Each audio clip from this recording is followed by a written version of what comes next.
नमस्ते मित्रों, मैं आपका मित्र, आपके परिवार समाज का शुभ चिंतक पंडित प्रेम आर्योधा आज इस वीडियो के माध्यम से आज आपके सामने फिर उपस्थित हूँ। मेरी उपस्थिति का मकसद एक ही है, जैसे कि मैं पीछे भी बहुत सारे वीडियोज में अपने विचारों को आपके समक्ष व्यक्त कर चुका हूँ और उसी विचारों से जुड़ी हुई कड़ी को मैं आज फिर जोड़ रहा हूं आपके साथ कि इस भारतीय समाज और भारत राष्ट्र का उत्थान कैसे हो, कल्याण कैसे हो। तो बहुत सरल और सीधी सी बात कि हर व्यक्ति, हर प्राणी, हर जीव अपने जीवन में सुख शांति और समृद्धि की कामना करता है। सुख शांति और समृद्धि तो हर जीव चाहता है, हर प्राणी चाहता है, लेकिन इन सब में जो मनुष्य नाम का या मनुष्य जाति का जो प्राणी है वो इस सुख शांति के साथ साथ एक समृद्धि भी चाहता है, जिसको हम कहते हैं आर्थिक समृद्धि।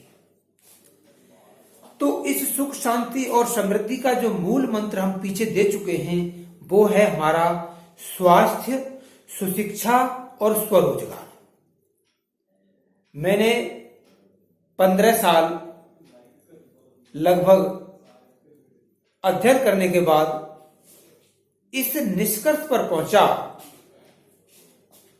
कि सब कुछ होते हुए भी भारतीय समाज, भारतीय जनमानुष इतना पिछड़ता क्यों जा रहा है, एक दूसरे से बिछड़ता क्यों जा रहा है। तो बिल्कुल साफ और स्पष्ट बात एक ही आई कि भारत की जो शिक्षा व्यवस्था है, भारत की जो शिक्षा प्रणाली है, ये यहाँ की जनता के, यहाँ के समाज के, यहाँ की संस्कृति से बिल्कुल एकदम भिन्न है।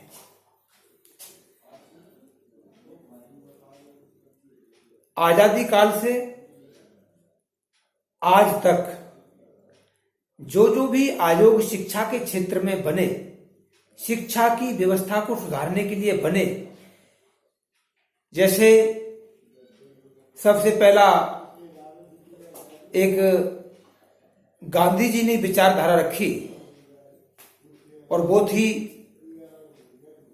बुनियादी शिक्षा हमारी कैसी हो।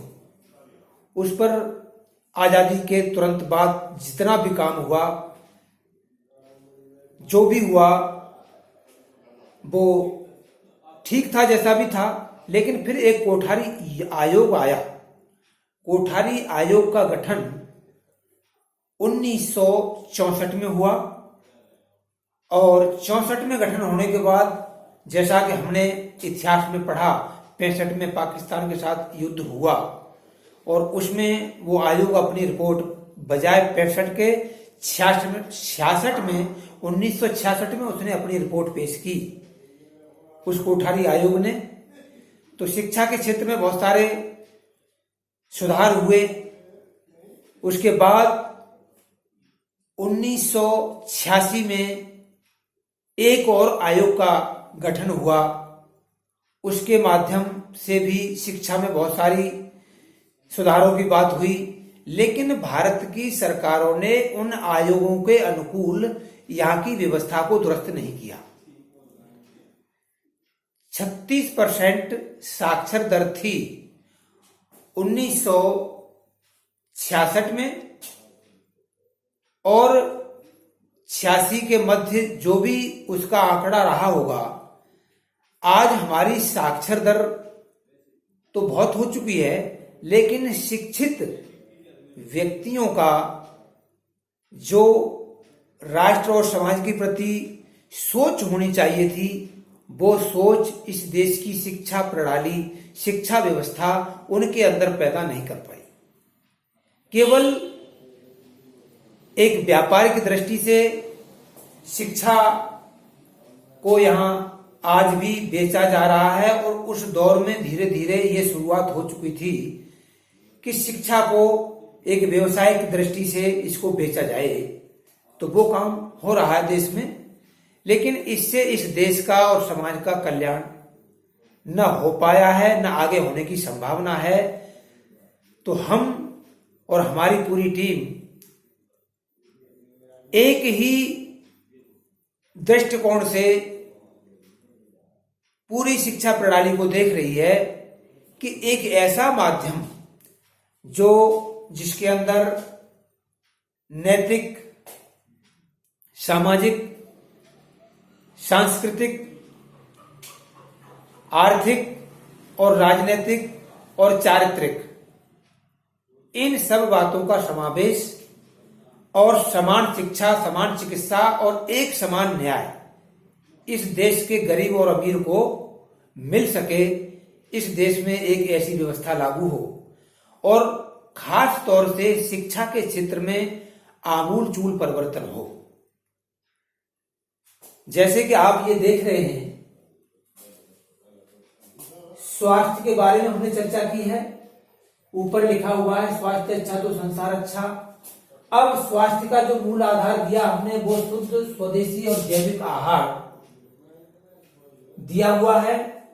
अब स्वास्थ्य के लिए नंबर 1 पर हमने बनाया है कि रसोई बने आरोग्यशाला, और सुशिक्षा हेतु परिवार बने पाठशाला, और स्वरोजगार हेतु हमारे गांव बने कार्यशाला।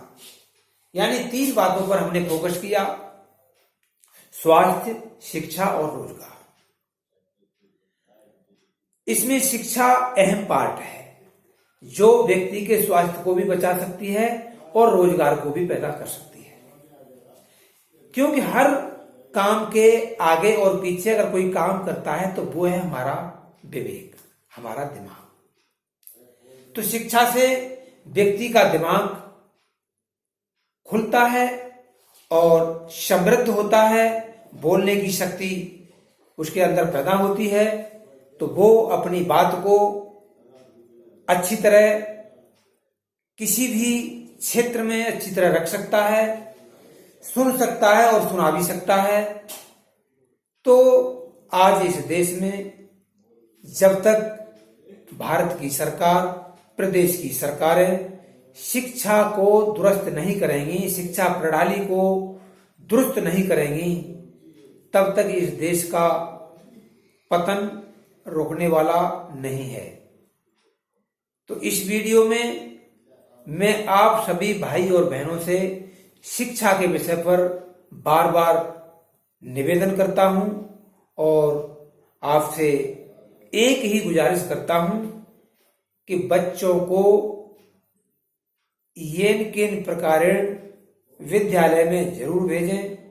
अगर हमारे बच्चे पढ़ेंगे लिखेंगे तभी आगे बढ़ेंगे। तो इसलिए शिक्षा को सर्वोपरि मानते हुए अपने नजदीकी विद्यालयों की स्थिति पर नजर डालिए और विद्यालय के जो अध्यापक हैं उनको समझाइए कि बच्चों को शिक्षा के क्षेत्र में आप अग्रणी बनाएं। भारत सरकार भी इस बात पर ध्यान दे, प्रदेश सरकारें भी इस बात पर ध्यान दें कि हमारे सरकारी शिक्षण संस्थानों की आज दुर्गति ज्यादा हो रही है। प्राइवेट स्तर के जो विद्यालय हैं वो फल फूल रहे हैं। तो इसमें कोई शक और संदेह नहीं कि भारत की सरकार, प्रदेश की सरकारें नहीं चाहती कि अपने जो सामुदायिक, जो राजकीय विद्यालय हैं, राजकीय पाठशालाएं हैं, उनको दुरुस्त किया जाए। तो मेरा समाज के हर गांव के समाज के प्रबुद्ध जनों से करबद्ध निवेदन है कि एक गांव की समिति, गांव की कमेटी बना करके अपने अपने गांव के विद्यालयों का निरीक्षण, परीक्षण, अध्यापकों का आना जाना, अध्यापकों का बच्चों के साथ कैसा बिहेवियर है, कैसी शिक्षा दी जा रही है, इस सब को जरूर देखें और समझें और समय समय पर उनको सचेत करें। अभी मैं परसों एक वीडियो देख रहा था और उसका नाम था ऑपरेशन ब्लैक बोर्ड, जो यूट्यूब पर पड़ा हुआ एक चैनल चलता है। उस ऑपरेशन ब्लैक बोर्ड में बिहार के, उत्तर प्रदेश के विद्यालयों का उनका साक्षात इंटरव्यू चल रहा था।